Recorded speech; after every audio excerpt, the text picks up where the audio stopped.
Hello, everybody, and welcome to a Wednesday afternoon here on Kobold Press. I'm Little Red Dot, and I am joined today by a friendly, familiar kobold face. Meagan, Meagan's joining us today. One of the editors of many of our books, and most importantly, the newest book out for all of you, which is, of course, Tome of Beasts 3, available now on Kickstarter. Meagan, tell everybody at home maybe who you are. I am Meagan Maricle. I am one of the editors at Kobold Press, and I'm the editor on Tome of Beasts 3. Nice. Now, let's just say I have no idea what Tome of Beasts 3 is. Okay. What is your elevator pitch? My elevator pitch. Monsters. All the monsters. All the monsters. Yes, all of the monsters. And, I mean... I was hoping, well, I say that, this week I had planned, I shouldn't say hoping, I was planned to talk about, like, how much farther we needed to get to make the Kickstarter, but I don't have to do that, because we have, like, this Kickstarter has exploded. It's, somebody spilled all of the beans, roll for fire damage, serious craziness. We have beat about every Kobold Press Kickstarter goal, like, right? Over every other Kickstarter we've ever done. Yes, I think we haven't beat Vault of Magic yet, but I think this morning, the day, what are we on? Day 3 now? Day three is higher than the Tome of Beasts 2 day 30 total. So we're freaking out, but you know, it's great. It's exciting. I know, we're like, oh, what? Yeah, I woke up this morning. I feel like there was a message last night. Y'all, my cats are fighting, and I greatly apologize that they are stealing our time. It's just like this all the time in my house. What the great quarantine and working from home does to you. So, we blew it out of the water. I remember waking up this morning and I saw a message last night from West Coast time, because of course they're like behind us or whatever, being like, I know you all are sleeping right now, but I have to tell you about this thing. Yes, it's so crazy. Well, today, I actually wanted to talk a little bit about all of these exciting things, because we've run a lot of Kickstarters in the Kobold Press, like, history. What have we, in fact, like, succeeded? Like, what does it look like to run a Kobold Press Kickstarter, and how has this one just, like, been such a success? Oh, goodness. There's a lot that goes into a Kickstarter, right? Because it's a big team effort. Kobolds would not be kobolds without our pack tactics, right? So down to making sure we have the video, making sure that we let people know beforehand, because that was a big thing in some of our earliest Kickstarters, that it was just when we launched, and a lot of people didn't find out until 2 weeks later, right? Right. Now people are getting a lot of we've got our little teaser videos that we send out, which are really cool. And so people know ahead of time, they know when it's coming and everything. And I think that really helps. I mean, not only does it make us have a really good first day, but it also avoids oh, darn, I didn't know you guys did that, right? Which is always like the worst thing to hear. It's like, I'm so sorry, the Kickstarter just closed. I'm sorry you guys didn't know, and we hate those situations. Yeah, for sure. Yeah, always excited for more monsters, sis chat. Always excited for more monsters. Yay! Monsters are the best. But and for this particular book, because we have we have 3 other monster books that came out beforehand: Tome of Beasts 1, Tome of Beasts 2, and Creature Codex. A fourth monster book. Gosh, it's a number 3, but it's 4. Yep. It's 4, right? It's 4 now. If you could consider Creature Codex. This has actually been an ongoing question. I don't mean to break your train of thought, but this has been an ongoing question, because everybody's like, well, the new spine color doesn't match the old spine colors. But technically, Codex is the second Beast book. Like, if we don't consider tomes, it was Tome 1, and then Codex, Tome 2, and now Tome 3. Yes. And sometimes kobolds just really have low wisdom, because we put out the first one and we're like, you know what, maybe we'll do a monster book, maybe it'll be okay. And it did well enough that we were like, we could probably squeeze another one. We're doing okay. Let's do another one. But let's say it'll probably only be, these will be the only 2 monster books we'll ever do, so let's just do something fun with it. We'll call it the Creature Codex, give it a fun little name. And then they both did really well, and we were like, well, dang it, how are we gonna? And the marketing team was like, you better pick one and stick with that name because we are not going to try and market like 5 different names for your monster book line. And we're like, okay, marketing team. So then we went with Tome of Beasts 2 for the 3rd book. Right. And we're continuing the line of Tome of Beasts 3 as number 4. So there you go. Well, so if it means anything, yes, the spine killer is different, but if you have your beast books lined up in the correct chronological order of release, it won't matter. yeah. It won't matter. Well, that's really exciting. Some people are saying that they have a little bit of a Kobold Press problem because their shelves are just lined with our books. But I don't consider that a problem. I think sorry, not sorry. Yes, sorry, not sorry. There's a whole stack behind me. So okay, very exciting. So it does this whole Kickstarter thing is we planned for months and months leading up to one before we ever even tell people it's coming, much less actually hit a launch page. So it's kind of an exciting thing to see it explode and get to this point. So I only have awesome and things to say. And this one, let us not forget, you can submit monsters yourself. Yes. This is going to be one of those one of our books where if you back it, you have an opportunity to submit a monster that can be selected. Yes, that's very exciting. And we've done that for the monster books, and I think Deep Magic we also did that. Just because it's fun, it allows the backers to kind of participate, and it gives a little bit more of that kind of community, right? It goes back to our original days of when we first started as Open Design, which was the community coming together and kind of writing a bunch of stuff, and we put out a magazine that had stuff that the community wrote, right? So because we started out with a lot of fan and freelancer created stuff, so that kind of helps us give that kind of nod to our heritage, so to speak. And it's always fun to see, right? Because some of the fan favorite monsters have actually been backer monsters, right? Like the bathhouse drake is one of them, the old drake that's basically like a Miyazaki dragon. It's great. We have the Barbrawl's another really popular one. The Alliumite, I guess is how you pronounce it, the little onion grass people in Creature Codex. So there's a lot, and then the Swobold's also a backer monster. So there's a lot of fun ones that come out of the backers that that we might not have ever thought of, or that it's so much fun just to see their creativity. But oh wait, y'all can't hear me. I apologize. I love that too. It's actually, I didn't I missed the first submission. Now, I was friends with Ted at the time, who submitted, of course, the Great Swobold that made it in. I was actually playing on his channel. This was early days when I was on Twitch. And I remember thinking, how cool that he submitted a monster that made it print into this book. And fast forward to this point. Here we are, and I'm sitting here going, I can't wait to submit a monster. Actually, we made a monster last week with chat together, and it was pretty ridiculous. But it was also a lot of fun. So I encourage everybody, of course, back it. Go over to Kickstarter, back it, and then get ready, because you're going to have to, get your creative, helmet on and submit some monsters for this, because monster one. I'm sorry, yes, monster. You only get one submission for it, because I very much look forward to what the community always brings to our projects, which I think is also something so special about Kickstarter, right? Is because all of you want it, we get to do more and more and more, like we are right now with all of these new stretch goals that have been coming through, which, you know what, let's actually take a peek at some of. I want to see some of these stretch goals. So you can go over, of course, Kickstarter, look us up, scroll along with us here, but it's an outrageous amount of extra stuff. Yes. I was trying to scroll through it and memorize it before this stream, because I was trying to do my homework, but let's be real. It's so much. We've hit so many stretch goals in 72 hours that there's absolutely no way. Yep. So here we go. Don't worry, as the editor, I'm not freaking out about all this additional stuff. It's fine. It's fine.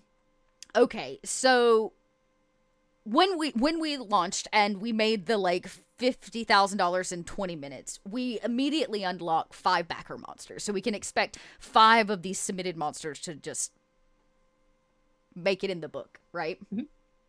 Okay. And then we've got coastal monsters, Little coastal action. Oh, so now we're up to 8 backer monsters. We've unlocked the Puffin Folk mini because, y'all, that is going to be so cute. I feel like for an upcoming Kobold or Happy Little Kobold stream, we may have to paint at some point a Puffin miniature because that is so a Puffin Folk. But you can play as a Puffin Folk, y'all. It's so cute. We're getting some jungle monsters, which is really cool and helps build on some of the jungle stuff that came in Southlands, right? Correct. Yep. Yeah. Okay, cool. And some of the jungle monsters were actually written by Richard Green, who did Southlands, or who did. Oh, nice. So it'll be just like even more content for that. So if you all backed Southlands and got that, actually, you can see it right here on top. You know what I'm always working on if it's on top. I've been skimming this for reasons that I cannot reveal yet. Let's see. So more backer monsters. So now we're up to 11. An additional adventure in the lair. So the lair is also getting bigger now. 3 more. 14 monsters chosen from the public. Oh, some NPCs. Mm-hmm. What? Okay, yeah, now this one, NPC features for humanoids. What's that? So we had in Tome of Beasts 1 and in Creature Codex, we had an appendix in the back of each of those that was just a bunch of NPCs. In Tome of Beasts 1, we also had a chart, an NPC features chart. And it was basically just guidance on, hey, there's this cool new humanoid in the book, like our bear folk, right? There's a cool bear folk in the book. How do you make a standard, like, generic NPC? Because if you see a lot of the generic NPC stat blocks, like the Acolyte or the Bandit, it'll say humanoid parentheses any race. So then you're like, okay, well, how do I make other humanoids that? So you take that stat block, and the NPC features chart gives you the changes you need to make to that stat block to basically make, you know, bear folk druid or a bear folk archmage or whatever. Like really quickly for like, now that's a handy little thing to have. In a monster guide. Somebody mentioned earlier they have Vault of Magic that they've been going through, and I've been trying to use Vault of Magic as well. And let me tell you, some of the appendices is some of the best part of the book. Like the tables and the stuff like that, I just have found so helpful in like quick need or like rolling up for something. So, Appendix B, NPC features for humanoids. Okay, more NPCs. So at 225, we unlocked 3 additional NPCs. Now we're getting just more of that kind of generic NPCs, so more like guard captains and that kind of stuff. Okay, that's cool. Another adventure for the lair. Very exciting. Oh, this is cool. 3 additional city monsters. Oftentimes, I find as a GM, if we get caught in a city, there's very little encounter I can do other than social. Right? And a lot of city encounter is social, but it's really cool to be able to have a potential combat encounter or like a beast up your sleeve that can come into the city. I imagine you can't tell us what they are, but it's very cool. Some of them might be in like the sewers. Some might be like rooftop dwelling things. Oh! Keep in mind, where you have people, you also have constructs. Right. Oh.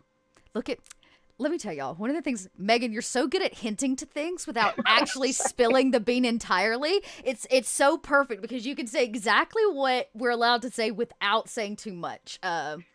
So good. So good. Okay, so then 3 more backer monsters. So that's what, 17 now? And a guest designer reveal, which means we've had some of our first guest designer reveals. Have we posted those? Yeah, 2 of them have been posted already, and then I'll post another one today after this chat. Oh, nice. So everybody keep an eye out. There's some additional guest designers that have already been listed, but it looks like we'll be revealing some more, so stay tuned. That's exciting. That's actually their monsters and what they did, that kind of thing. That's very cool. Hopefully we'll get some of those guests on here to see, to talk about their monsters and their design. Now, this is interesting. 2 additional Fae Sovereigns. Mm-hmm. What is a Fae Sovereign? So in Tome of Beasts 1, we introduced Fae Lords and Fae Ladies. So they're like these kind of super powerful, well, I say super powerful, most of them are between like CRs 13 and 20. But they're just powerful Fae figures that in any Fae realm, they'd have control of their own like section of the realm or their own court in a Fae court, that kind of thing. Okay. And we've had a handful. I think the very first Tome of Beasts had the most. with I Okay. think like 6 or 7 of the Fey Lords and Uh-huh. Ladies.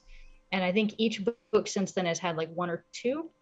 And then that stretch goal allows us to bump it up to, I think, 4 in this book when we got that stretch goal. So Okay. we'll have some more Fey Lords and Ladies, and they're just different types that I think we mentioned the Coral Queen in Oh, yesterday's recap, day 1 recap. okay. I think that's the one that was unlocked. A lot of cool like coastal aquatic stuff is a vibe that I'm getting. We may be talking about one of those today. Okay, so that's very cool. I love that. A coral queen. Mm-hmm. Um So like a Fey that kind of rules a coral realm. oh man, that's so cool. Okay, so some Arctic monsters we've made it to. Oh, a new miniature. So I know a lot of you are really obsessed, and one of the cool things about this Kickstarter is, in my opinion, the minis. They're beautiful. Effing Cool Minis, right? Is working with us on that. They've just switched a bunch of their kind of machines over, so now it's injected plastic, and they are just. I painted a Swobold the other day, and they're just very cool. So, Yes. um, but what And the is it? sculpts are really cool too, like seeing some Yeah. of the different monsters and everything. Necrotech Thunder miniature. Mm-hmm. Very cool. Yep, it's like a big It's it's almost I like an think elephant. It's like a yeah, well it's yeah, meant to be you take like the body of an elephant because it's a necromancy type thing and right. you basically turn it into an unliving siege engine and you put like a giant ballista on the top half of the elephant. So cool. So metal, y'all. Yep, Bashir wrote that one. That was pretty awesome. Yeah, Bashir. Yeah, very cool. So that's now 3 adventures added to the layers as well. Um 3 more backer monsters, so we're up to 20 now. So 20 monsters, or Mhm. 20 submitted from the public. Another guest design reveal. So that's probably one of the ones you're going to be doing today. Yes. 3 powerful planar beings. Yep. So that can be like our demon lords, our archdevils, that kind of thing. Um, we have some powerful celestials that are also going into this that would Nice. qualify as that as well. Cool. And then of course we haven't quite reached the next one. 425 is the next one, and then we start getting those wasteland monsters, which I know a lot of you out there really love the wasteland setting. In fact, I feel like I hear more people talk about the wasteland setting than any setting that they run for. Maybe other now than Southlands because there's a new book out for it, but before it was always about the wastelands. That fit your like homebrew worlds or go really nicely into your campaigns. So it might be nice to get those Yeah. extra monsters.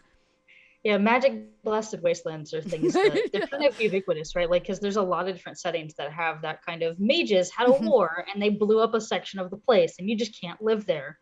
Right? Like Eberron has the Right. Mournland and we have our Wasted West. So there's a lot of places where those kind of like warped wasteland type creatures can easily fit. That's, yeah, very cool. So as you can see on the screen, 14 or 415 48 480 is where we are at. My goodness, words today are so hard. And y'all, I cannot believe we've broken 5,000 backers.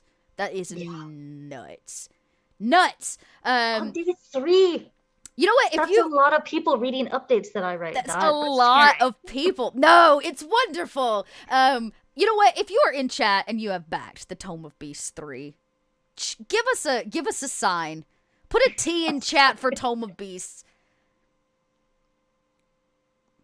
So the Kickstarter is listed that 25 stretch goals are prepared. We see 24 are more in the works. Man, oh man. Tony Gow out there with the good questions. That was actually a question I had prepped myself. What happens when we meet the point we didn't think we'd meet?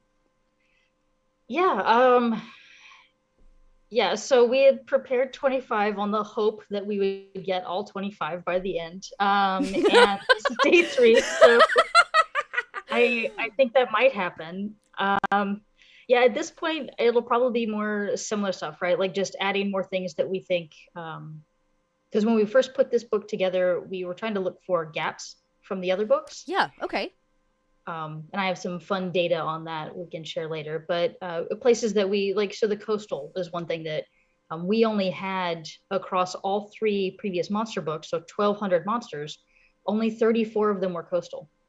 Wow. Which is a very low percentage of the amount of monsters that are actually in the books, right? So we were like, well, that's kind of a place where we're lacking. So so that was one of the stretch goals. Let's kind of boost up those numbers.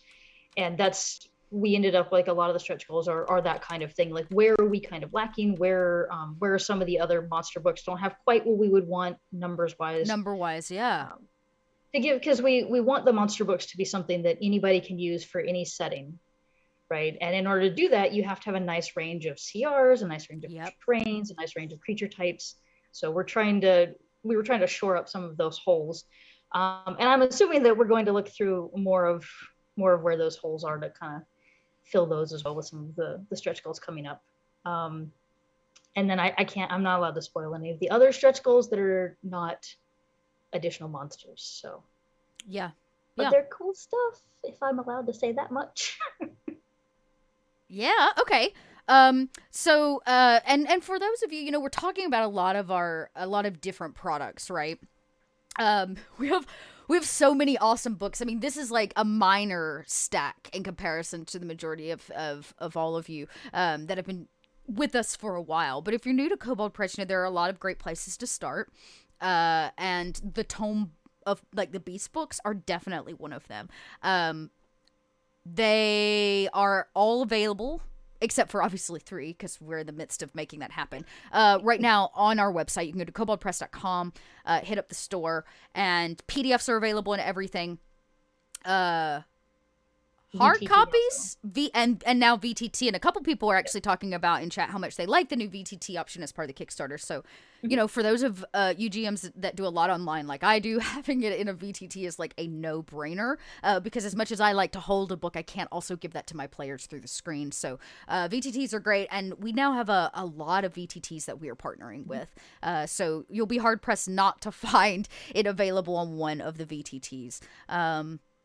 And you know, like I said, those PDFs are out there, and we run kind of sales, bulk sales, and groupings of things throughout the year. So if you have your eye on something and you're not quite ready for it now, don't fret.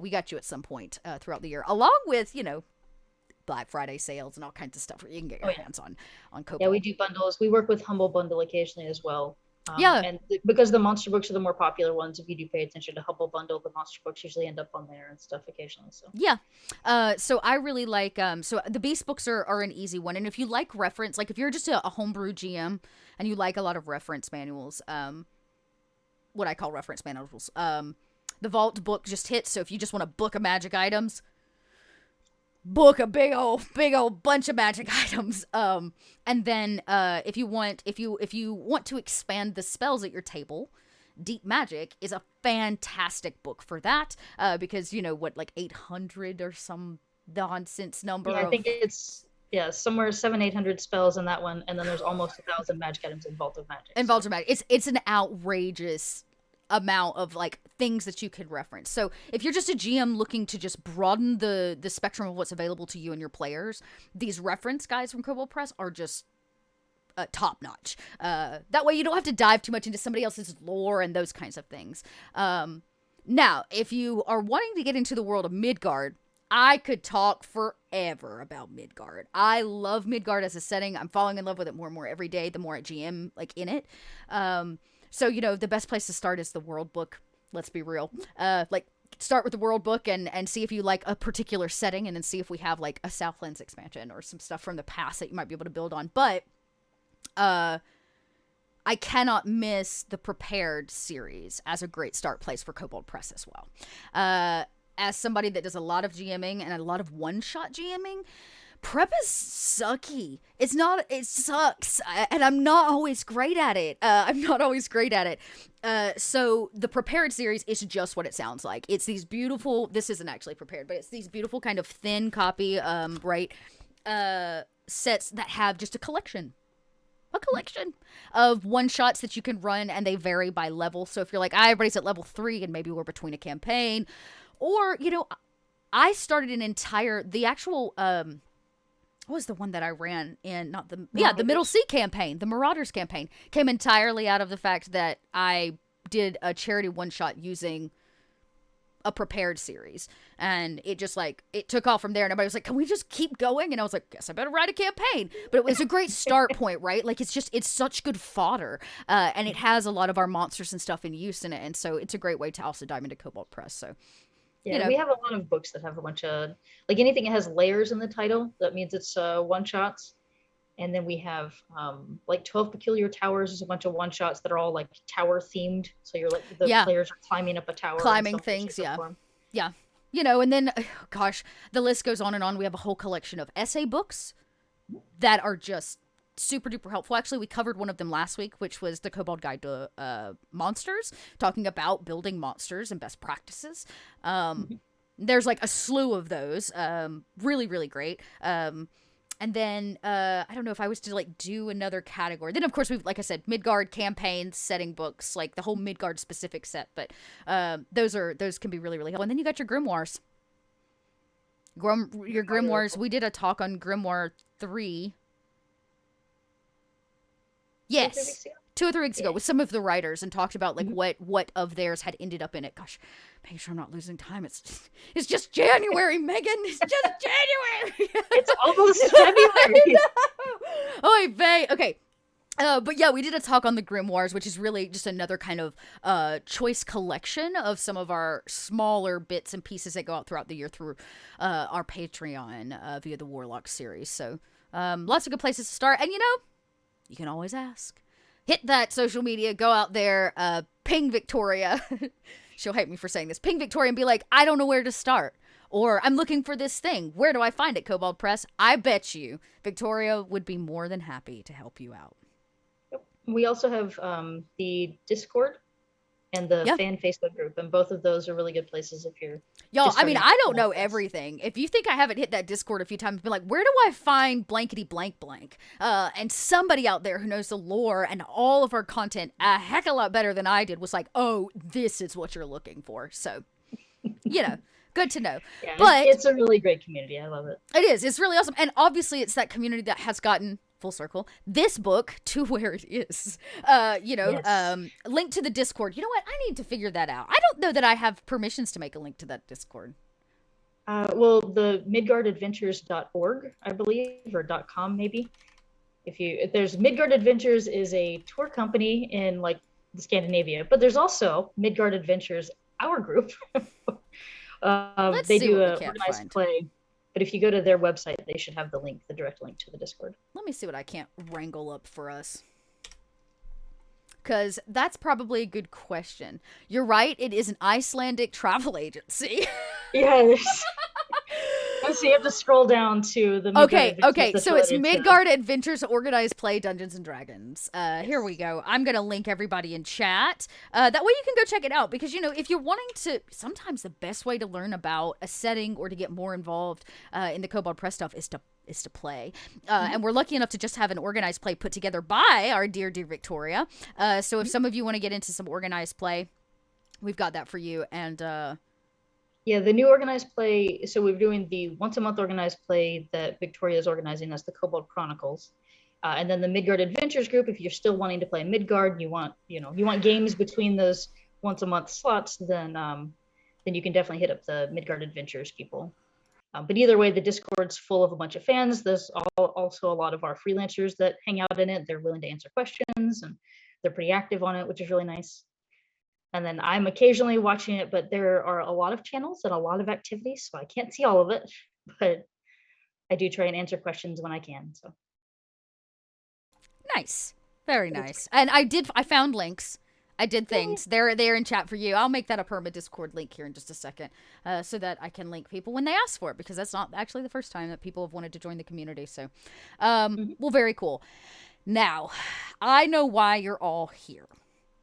Because you expect us to spill beans about what's actually going to be inside of this book. Well, I am here to tell you today we, in fact, can spill some beans. 2 beans. We've been allotted 2 beans to spill for you, which is some of the art for 2 of the monsters that are going to be in this book.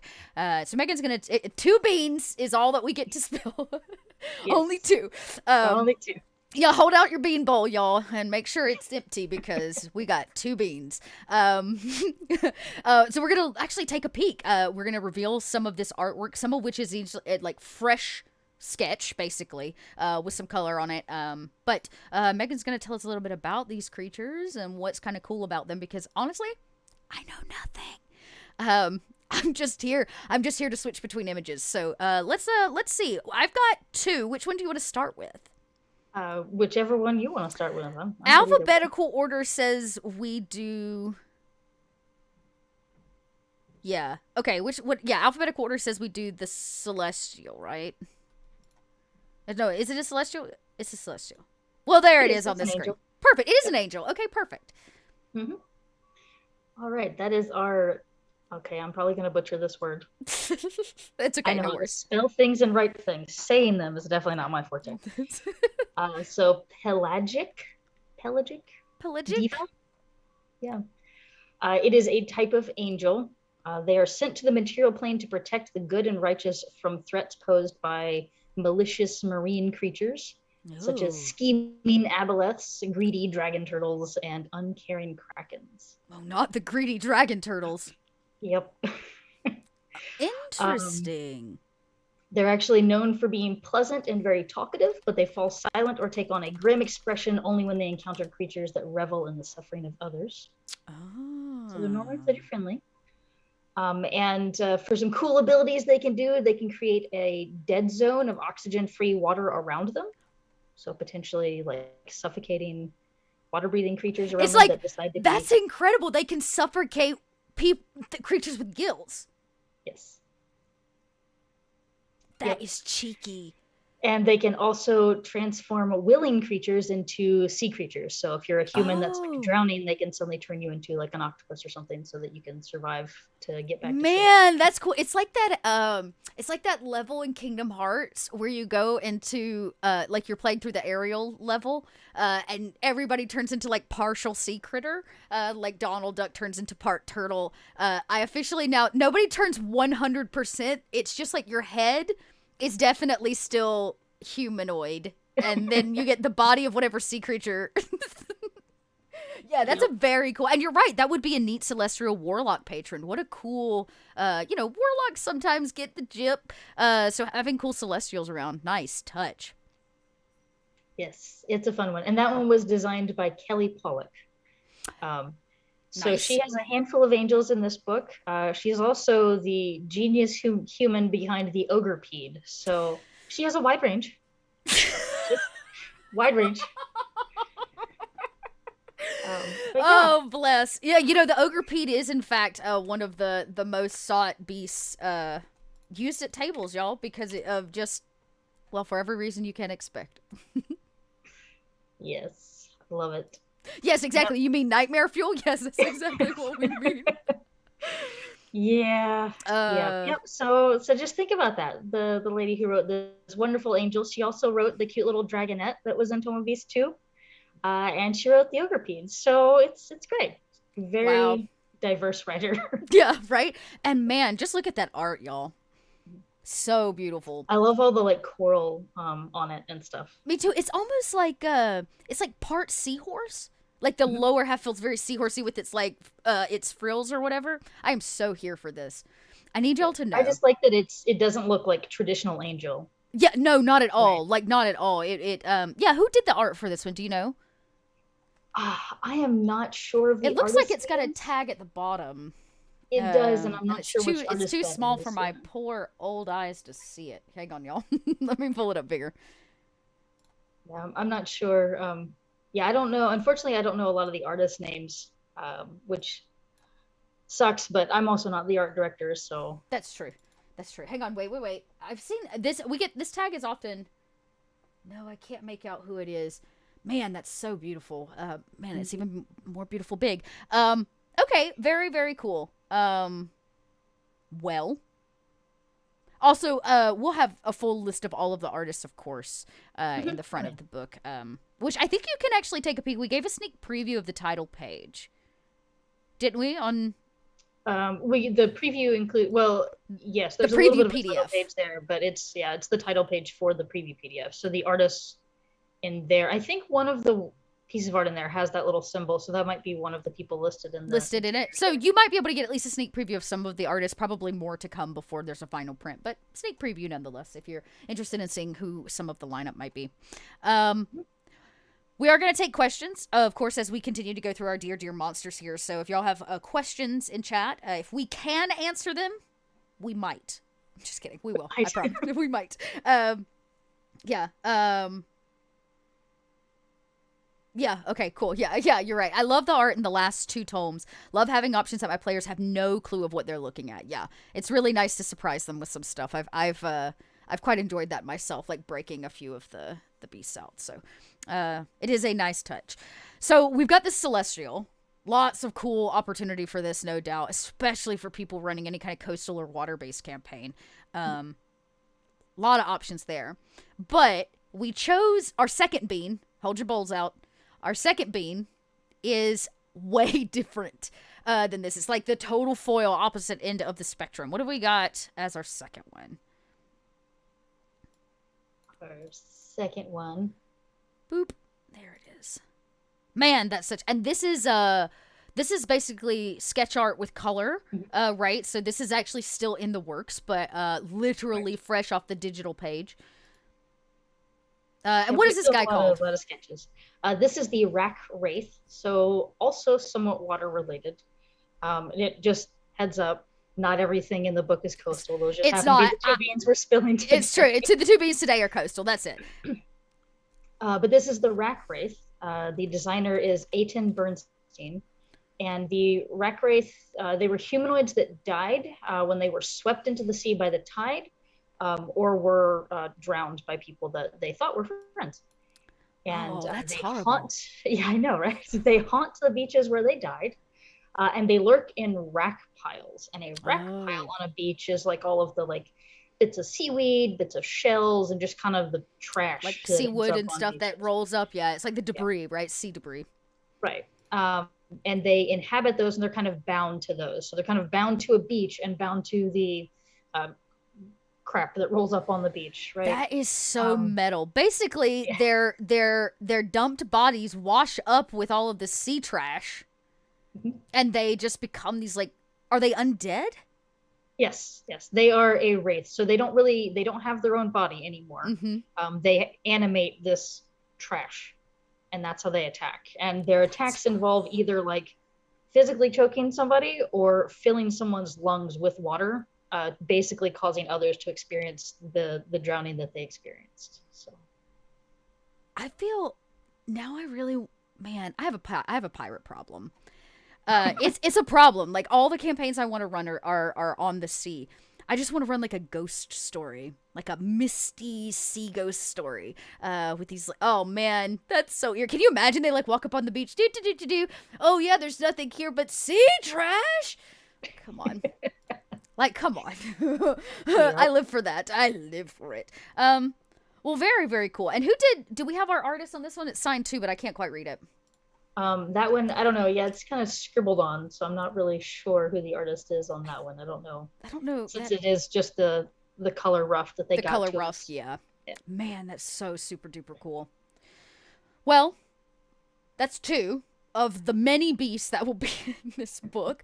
What I can say is we'll be kind of revealing more art and more beast over the next few weeks here on Kobold Chats, hopefully to have some of our big name guest designers on. Thank you, chat. First artist, Marcel, is the artist. Mercado? Yes. He was the... He did the Deep Magic cover, and he's done a lot of half-page spreads. A lot of the ones that are in Deep Magic, the half-page with the big stuff with the magic-y stuff. He does lot of the really cool full-page art. Yeah, he does. I love that. Yes. He did Courts of the Shadowfey too. Oh, okay. Yes. Nice. And that cover is so beautiful. Oh, love that cover. So he's done a lot of his stuff is the full page arts and stuff like that. So it's cool to see him do some single figure art. Yeah, because that piece is out of this world. Look at that. I wish y'all could see the detail.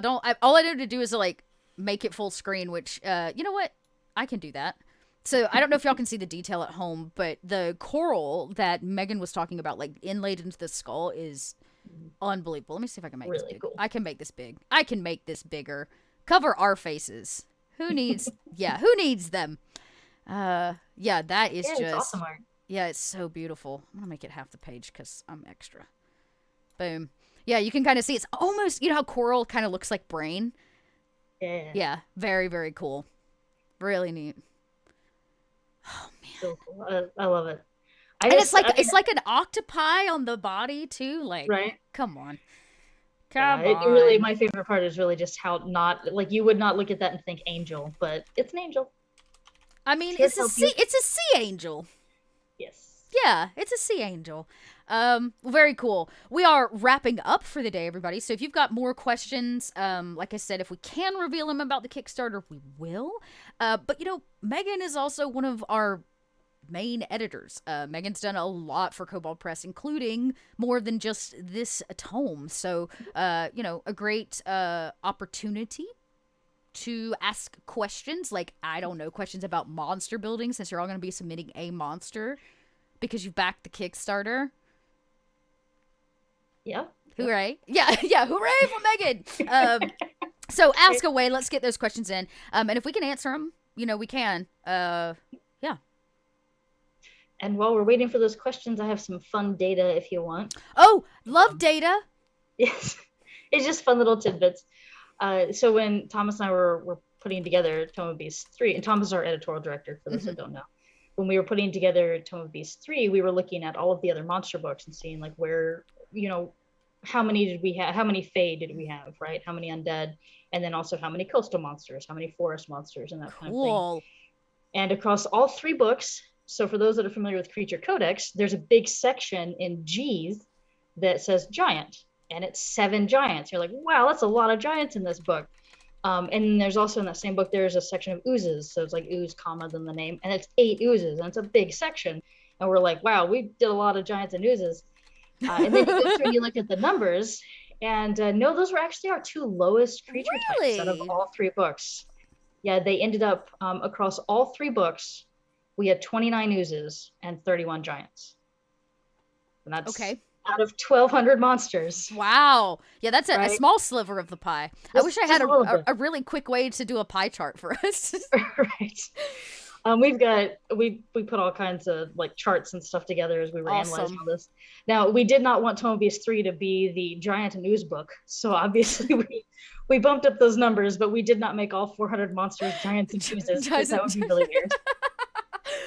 Nice. But yeah, it's like the little tidbits like that ended up being, the 2 of them represented only 4% of the total monsters across all the books. And we were like, well, we want to kind of bump that percentage up. So we tried to look at kind of the ratios that we had in our overall offerings and then each of the individual books to try and even it out. So Tome of Beasts 3, we're hoping, is going to fill a lot of those gaps. Nice. So okay. Places where, like, maybe you don't see the CR that you wanted, or maybe you don't see the creature type that you wanted. We're hoping to kind of fill that in. So, okay, very cool. And we said, you said that the coastal was kind of small in the last as well, so we're getting those coastal creatures. So maybe a couple oozes, a couple giants. Chad is calling for an ooze giant or a giant ooze. I guess we could go either way. One way or the other. But we did have a great question, which is very funny. Do we know who our judges are for the backer monsters? We do. We do, but we haven't announced it. But yeah, well, and we typically don't, because we keep everything anonymous. For the exact reason why the next question is, how do we bribe them? Just kidding. Right, exactly. So we try and keep the judges anonymous, because we also keep the backers anonymous. Right. So when the backer submissions come in, I'm not one of the judges. I filter that to the judges. So I create my own spreadsheet of creature name backer, and then I give just the creature text to the judges, which is why we'll have submission guidelines later of how you should format your paper so that it's easier on me to do that. But I keep the master list of the backers, and I keep that separate from the judges. So the judges have no idea who wrote the monster, which is why some of our designers in the past have submitted backer monsters, and then their monster got in, and we're like, you could have just pitched the monster to us. Yeah, you could have just given it to us. Yeah. Right. But it got in that way, right? Because the judges liked it. So the judges go through anonymously and they judge everything. And we typically pick 5 to 7 judges because we want to keep it an odd number for one. So we don't want there to be any like even numberings. And then we also have a scale that we have. So there should always be like an odd number on the scale of how things are rated. So that way it makes it a little more even. We don't have as many ties, so to speak. I mean, there's still, and each judge kind of has their own preference. So we try and keep an even spread of judges as far as what they like to run and age-wise and experience-wise with D&D. So some of our judges are newer to D&D and some are older to D&D. So you get that wider range because every now and then you get one of the older GMs that's like, you know, this was a monster back in first edition. And I'm like, is that really a bad thing? Yeah. But maybe you know, maybe it needs a fresh facelift. Right? Maybe it needs one. But it's nice. We try and keep that even spread because we're trying to make it as fair as possible, right? Sure. We want to take as much bias out of it as we can. So yes, we cannot tell you who the judges are. I'm sorry. Okay. No bribing judges. Y'all can bribe me. I'm not a judge, but I do take bribes. I take bribes for bean spilling. And that's about it.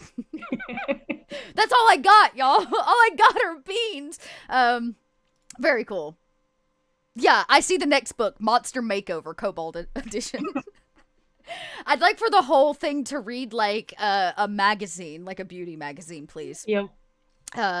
Nice. Yeah, very cool. Well, as we wrap up, remember, you're going to be able to submit your monsters. Yeah, actual beans, not info for the Kickstarter. I only trade for actual beans, which I have a plenty of. Also, I just want you to know, I also take bribes to use my likeness as a monster. This has been requested from chat a few times. It got brought up last week. And I would be remiss to tell you all that you can use Dot as your monster. Will I assure that it makes it in the book? Absolutely not. Do you get kudos from me? Mm-hmm. You do. You super duper do.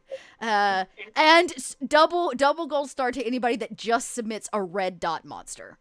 Just the red dot. Anybody that wants to take it and run with it, this is not me turning you down.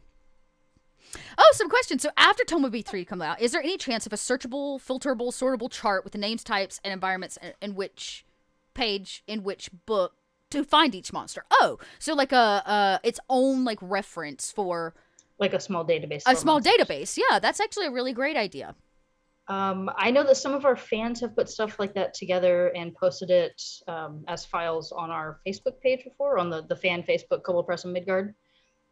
As far as one that we will release, that's not planned currently, but with 4 monster books under our belt, that's probably not a terrible idea. Yeah.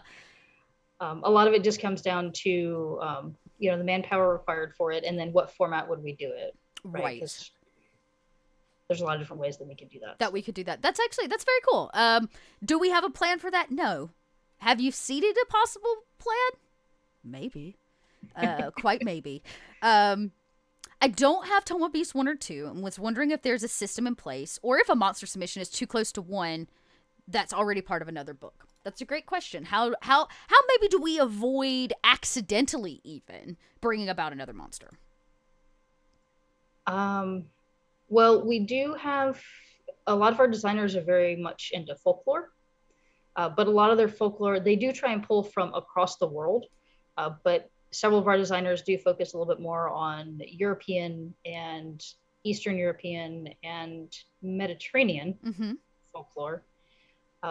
So if you wanted to, well, and we do have some people pulling, they pull from all kinds of folklore. Yeah, we pull from all over, yeah. Yeah, I mean, we did have a backer that submitted in Tome of Beasts 2 that submitted, I think, the Hodag, which is American folklore from Wisconsin. It is. It's a Wisconsin folklore creature. Love the Hodag.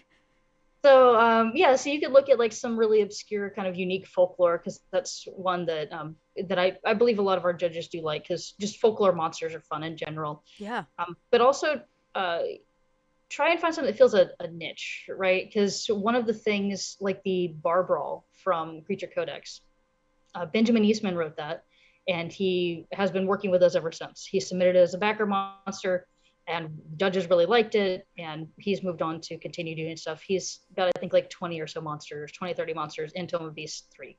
So that's kind of, I mean, in 2 years, he went from, I was a backer that submitted a monster, to now he's working with us. And his barb roll, what stood out to the judges was it filled a niche, right? Because it is a swarm of people in a bar that are fighting. So instead of the GM having to sit there and be like, all right, how many commoners are in this room, and calculate all that, you just have this one swarm that you can run if the players decide to get in a fight in a tavern, which is a really standard first level thing that people do. Yeah. So try and find a niche like that, right? Like something that, when you're sitting down to prep your game, what is it that you're like, man, it'd be really great if I had this, and then make that, right, and submit it to us. Because chances are, if it's something that you really you just want, like every time you sit down to prep your game and you're like, I really need something that does this, chances are you're not the only GM that feels that way. It's true. Yeah. That's actually very true. And again, I'll reference, if you want some really great insight into monster building, the Kobold Guide to Monsters, which we covered last week in that video, is available here for another week, and then over on YouTube, I think, after that, or maybe even now. I pulled some very specific things, and we looked at one specific essay from James Hayek, who wrote some great suggestions for like where to start. But there's another fantastic essay in there about actually two. One about using like modern day hip references, right? So and then one in there about what was the other one? It was about lore. So anything that's coming from like religion or modern day mythology, I guess, and some great suggestions for like how to build creatures on those things if you're interested. So, I mean, other than scouring the two books and assuring you don't accidentally copy a creature, but I really love Megan's advice of like, if you've been at a table and you've been lacking something, more than likely you're not the only GM who's been lacking that. So yeah. Yeah, if you do take inspiration from real world pop culture, that's perfectly fine. But try and be subtle about it. Because if it's a little too on the nose, the judges are going to just shake their heads and be like, okay, what are you doing? So inspiration from popular culture, inspiration from like, I don't want to point too much at movies and books and shows and stuff, because we can't take, I mean, that's IP to somebody else, right? Like we can't accept a submission that is a monster from Wildemount, right? So like, but you can be inspired by some of that stuff, right? Like maybe there's some cool thing that it does. You're like, I kind of like the idea of that, but I would do it differently. Then do it differently, and go from there. Be careful. Don't pull directly from things, but you can be inspired by. Yeah.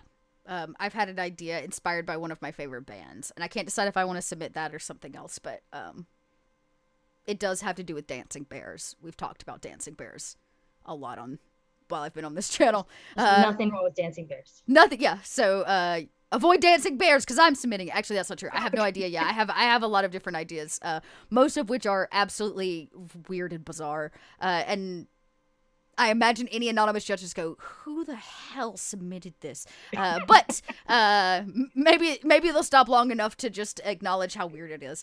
Some of the judges like the weird and bizarre, right? Exactly. Like I said, we try and get a nice wide band, and there's going to be one or two judges that are like, I really like this weird, 20 bizarre tentacled thing. It's great. Yeah, little red dot that just floats in the forest that nobody has any concept of what it does.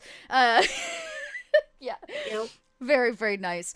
Well, everybody, I want to thank you this afternoon for being here and joining us for another Kobold chat. Megan, thank you for being here and delving out in a couple beans and for all of your hard work. Like, I know editing is not easy. It's why I don't do it. And we need editors like you to make our Tome of Beasts dreams come true.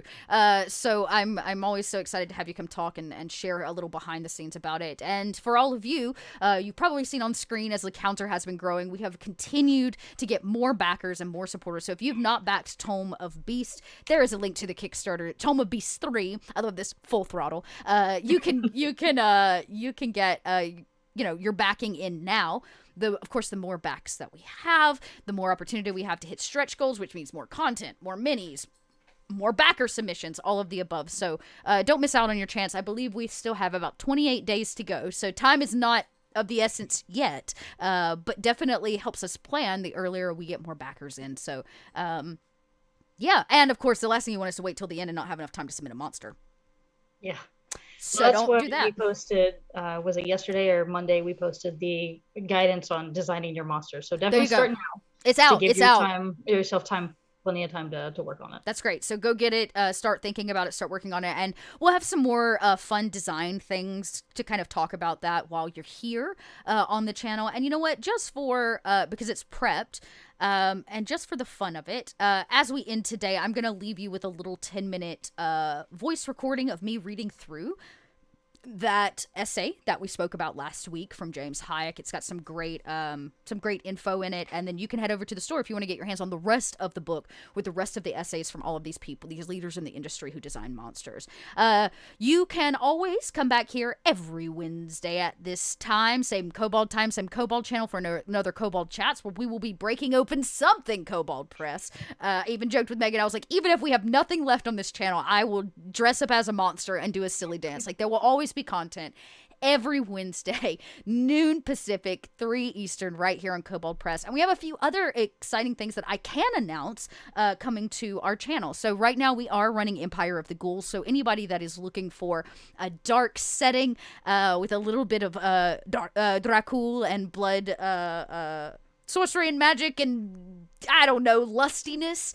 We've got all of that and then some. And that shows every Tuesday night here on Kobold Press for the next little bit. We are closing up, I believe we closed out the first chapter, so we're going to be moving into the second chapter of Empire of the Ghouls. So come check it out. The cast is incredible, and we're definitely not causing shenanigans or trying to break up a wedding. It's fine.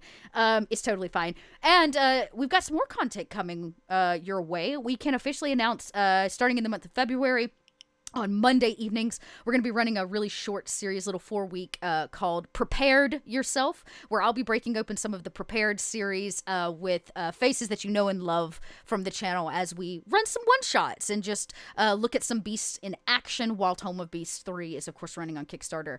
And, yeah, can't wait to come back next week. We'll be at 600K.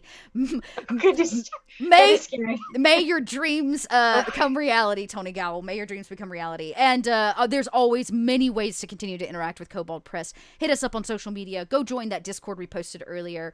And join us back here. If you hit the follow button on the channel, you'll be notified when we go live, so you don't miss a moment of our grubby little Kobold action. And we'll continue to bring you every 3 weeks another mini painting show. So you can join us for a little afternoon relax as Dot attempts very difficultly to paint a mini from our friends over at F&Cool Minis. Kobold looked great. Wait, I put him on my shelf. Look, he turned out all right. I know y'all can't see. He turned out. It won't focus. I just like you went blue. That's so cool. Yeah, I went Kobolds as red, and I really like that. Yeah, I went blue with him because I'll be honest, I really wanted him to be purple. But my basic mini painting set did not come with purple or red, so I couldn't even make purple. So we went with a little ice kobold for all of you there, but you can check that out, and we'll have some more mini painter guests like joining me for that, which is really, really cool. So come back. It'll be a lot of fun. I believe our next one is going to be in February, so we've got a couple weeks till that. I think it's February the 9th is that Wednesday, so you can come here for Kobold Chats, stick around for some mini painting. Lots of ways for you to get involved with us here at Kobold Press. Oh, and let's not forget our community play. I would be sorely mistaken if I did not mention that. If you want to just play more, come play with us. We have a giant community game days that are being put together by Victoria. We already have like 30 tables or something open. You can meet other people who love Kobold Press product and the Midgard setting. So really, really, really cool. All right. I think that is all we've got. Go back to Kickstarter, and we will see you next week, same time, same Kobold channel here on Kobold Press. Have a great afternoon, everybody. Thank you, everyone. From Concept to Creature, Building Monsters from Nothing by James Hayek. As a game master, whether your players are seasoned veterans who have seen all the monsters in your Madrid books multiple times, or you want to create a custom creature to suit your campaign, sometimes you just need to make a monster.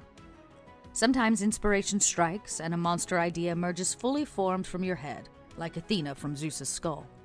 For those times when your inner muse is silent, however, you need a strategy to ignite your creative fire. Fortunately, you don't need to start from a grand concept. Many monsters made by professional game masters start from a single kernel of creativity, a single power, a single story need, or even a piece of concept art, and they build outward from there. As this essay will show, you can use any one of these 3 starting points to create monsters for your home games, or even for your self-published adventures. A monster built from a single power.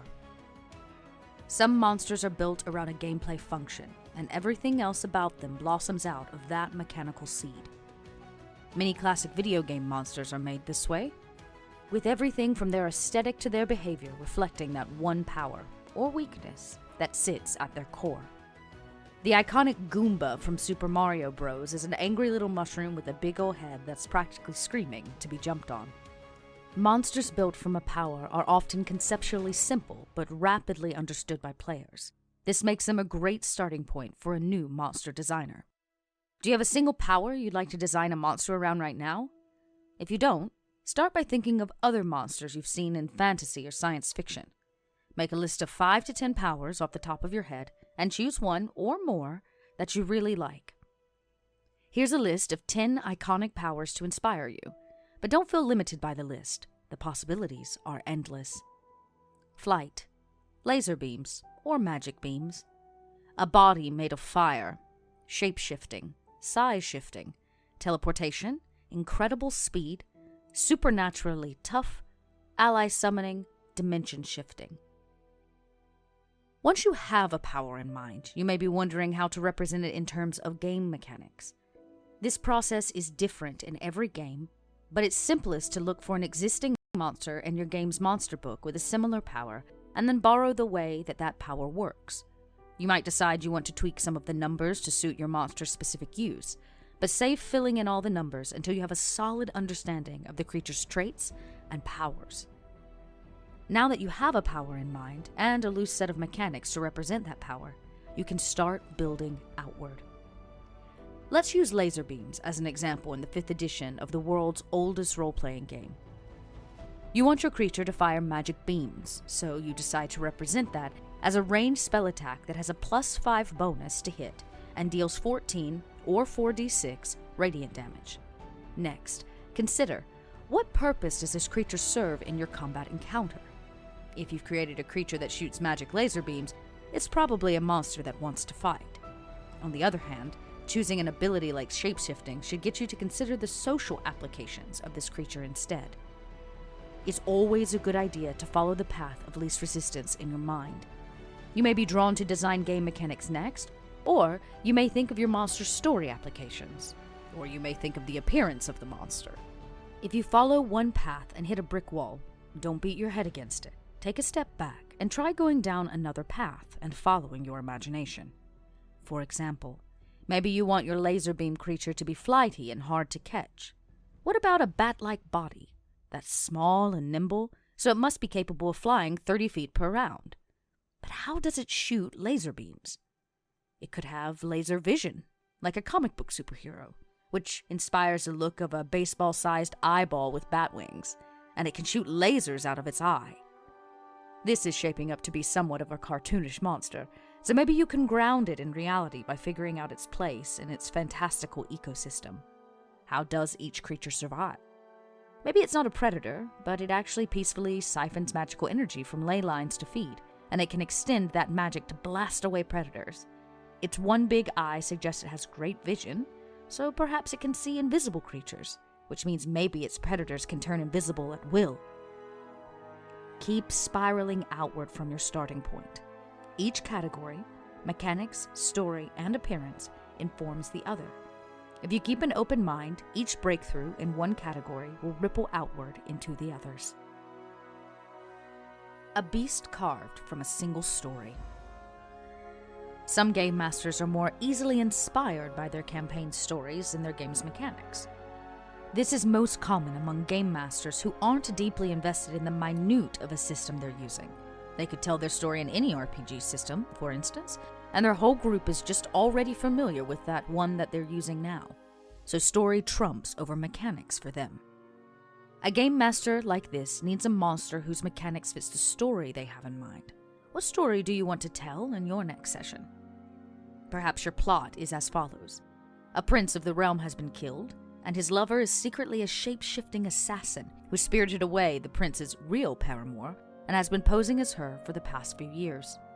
If that were your story, it has already given you a key monster power, shape-shifting.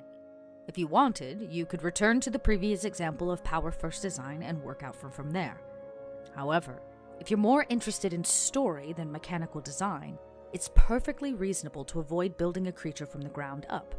In that case, it's easiest to reflavor monsters from your game's published bestiaries to suit your needs. As long as you can roleplay your new character as a compelling character and describe them as having few interesting physical traits as well, there are good odds your players will never notice their game statistics are identical to an existing monster. However, some of the best stories in gaming arise when characters encounter creatures whose powers in combat synergize with their role in the story. Just like your players would be jolted out of your fiction to see a character that's hailed as a master wizard fight only with a sword, your players would be immersed deeper in your game when a monster's story role and combat role are in harmony. If the characters are fighting a dragon, and the dragon's loyal advisor in their lair, it makes sense for the dragon to be a majestic terror in combat, while the advisor uses buff spells to keep their master alive. As another example, if you created a story whose villain is an Aranese devil that deserted her platoon, you can take an existing monster stat block and add a single new trait to it to represent its craven personality. In the 5th edition rules, an Aranese is typically a courageous and disciplined warrior of hell, but giving her the ability to cast Expendus Retreat at will totally transform how she behaves in combat. Standing and fighting doesn't befit this monster's cowardly nature. Just by making one small change, this fightly deserter is able to speedily evade her foes while still raining arrows down upon her pursuers. A creature sprung from an illustration. The internet is overflowing with fantasy art that can set even the most jaded game master's mind alight with inspiration. Just dig through a fantasy art gallery, or a concept art book, or a movie or video game you love. They can give you more monster ideas than you could possibly turn into creatures for your games. The question then becomes, where do you start? The creatures in concept art are bursting with visual appeal, but if you want to use one of these creatures in your tabletop games, how do you isolate the most important part of the monster? In fantasy role-playing games, most monsters only have 3 scant rounds of combat to show off their greatest talents before they are killed, forced to surrender, or talked out of battle by player characters. There's little sense in overloading a monster with abilities that won't get used in their 3 rounds in the spotlight. All you need to do to create a monster from a piece of art is find 3 things the creature can actively do. Passive things such as movement abilities, wings for flight, fins for swimming, or senses, no eyes for blind sight, glowing eyes for true sight, and others are important to consider, but are not a part of your 3 active abilities. When creating a monster from a piece of art, it's important to know what to look for. What part of the art could inspire an active trait? What could inspire a passive trait? Is there a part of the art that's clearly the central focus of this piece, something that screams in big neon letters, "Let's make the monster use this"? To illustrate this, let's look at a monster from the Tome of Beasts, Kobold Press's first giant book of monsters for the 5th edition rules. If you want to follow along, crack open your own copy of Tome of Beasts and look at the art for the Void Dragon on page 139. Don't look at its stats. We're going to strip all the existing game design, splendid as it is, away from this creature and reimagine it just based on its art. There are a few things that stand out from this illustration. The way the dragon emerges from swirling clouds and the little black hole perched between its halo-like horns, the starbursts in its chest, claws, and eyes, and the way the wings are filled with star fields rather than membrane. Think about what you would do to turn each one of these aesthetic details into an ability that the monster can use. These starbursts seem to sparkle with destructive power. Let's turn them into attacks. Instead of a breath weapon, this dragon can shoot a beam of corrosive starlight from its chest. This attack will deal radiant damage, and the size, saving throw DC, and damage of the beam can be copied from a dragon of similar power from your game's bestiary. And because of the starburst on its claws and head, we can also make its claw and bite attack deal extra radiant damage. Fairly standard dragon stuff. More excitingly, let's look at those wings. Filled with the stars and the void between them, these wings can surely do more than just give the dragon a flying speed. Try this. As an action, the dragon can become one with the void, turning incorporeal while flying until the end of its turn, allowing it to pass through the creatures and solid objects and become resistant to physical attacks. Let's do the same for the black hole between its horns. We already have several attacks, so let's make this a defensive trait. As a reaction, when it's targeted by a spell, it can open up a tiny wormhole that causes the spell to instead target another creature of its choice. These 4 abilities together do not make a complete monster. If you're playing a mechanically crunchy fantasy RPG such as the 5th edition rules, you need other vital numeric stats including hit points, armor class, saving throws, and so on. However, we're fortunate that as a dragon, this creature is particularly easy to create by adding new abilities to an existing creature. There are 10 different dragons with stat blocks for 4 different age categories across the 5th edition rules. To make this into a new creature, it's a simple matter to take your new abilities, plug them into the stats of an existing dragon, and remove any redundant features. For instance, you don't need this dragon to have both a starlight beam and a breath weapon.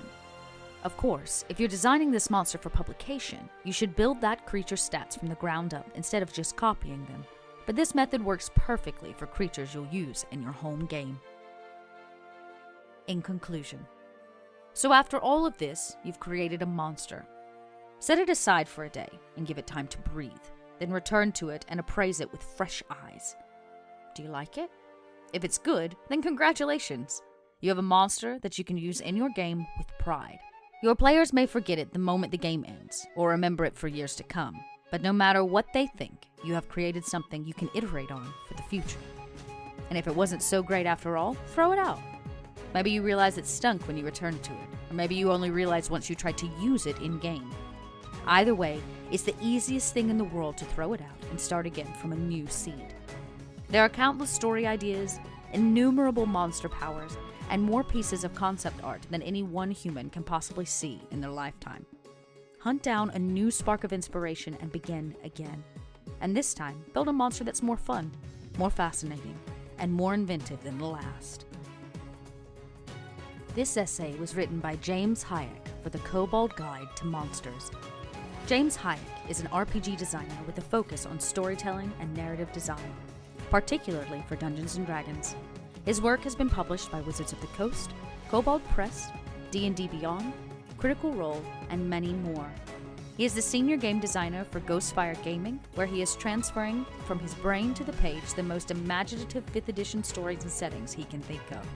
He lives in Seattle, Washington, with his fiancée Hannah Rose, and their animal companions, May and Marzipan. You can find him wasting time on Twitter at James J. Hayek. Kobold Guide to Monsters is available now at koboldpress.com.